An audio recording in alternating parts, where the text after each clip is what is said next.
গোয়ালপুকুরে গুলিবিদ্ধ পুলিশ ইসলামপুর আদালত থেকে আসামি নিয়ে রায়গঞ্জ জেলে ফেরার পথে আক্রান্ত। পাঁচিপাড়ায় গুলি দুই পুলিশ কর্মীকে, পলাতক বিচারাধীন অভিযুক্ত। রিপোর্ট তলব নবান্নর।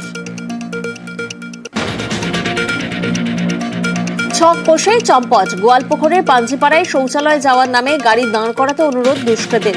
প্রিজন ভ্যান থেকে নামতেই দুই পুলিশ কর্মীকে গুলি করে চম্পট। অস্ত্র কোথায় পেল অভিযুক্ত সাজ্জাক, উঠছে প্রশ্ন।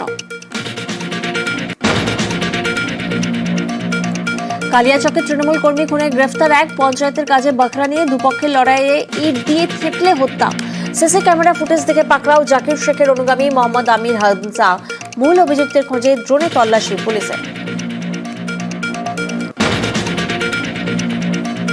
ফের গলফ গ্রিনে খুন মহিলা। বন্ধ ঘরে খাঁচের নিচে উদ্ধার গলাকাটা দেহ।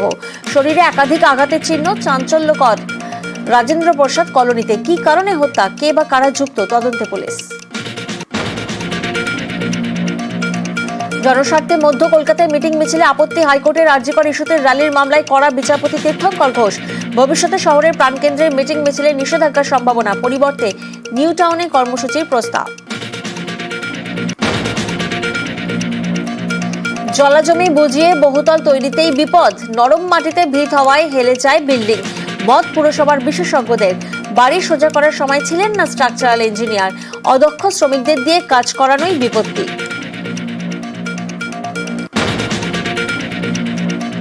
জলাজমি বুঝিয়ে বহুতল সেই বেআইনি বিল্ডিং থেকে ট্যাক্স, সিসি ছাড়াই মিউটেশন, জল নিকাশির সংযোগ। কাজ করায় কলকাতা পুরসভার বিল্ডিং বিভাগ। দেখার দায়িত্ব ইঞ্জিনিয়ারদেরই, বলছেন মেয়র। সিসি ছাড়া কলকাতায় ফ্ল্যাট বিক্রি নয়। বিল্ডিং প্ল্যান অনুমোদনের সময় প্রমোটারকে দিতে হবে মুচলেখা। বেআইনি বহুতল রুখতে কড়া পদক্ষেপের পথে কলকাতা পুরসভা। বিল্ডিং আইনে আনা হচ্ছে সংযোজন। সিসি ছাড়া মিলবে না পানীয় জল নিকাশি ও বিদ্যুৎ সংযোগ।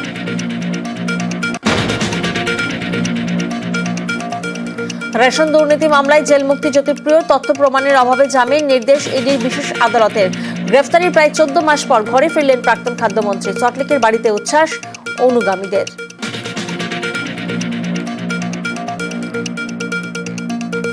টপ হেডলাইন্স নিবেদন করলো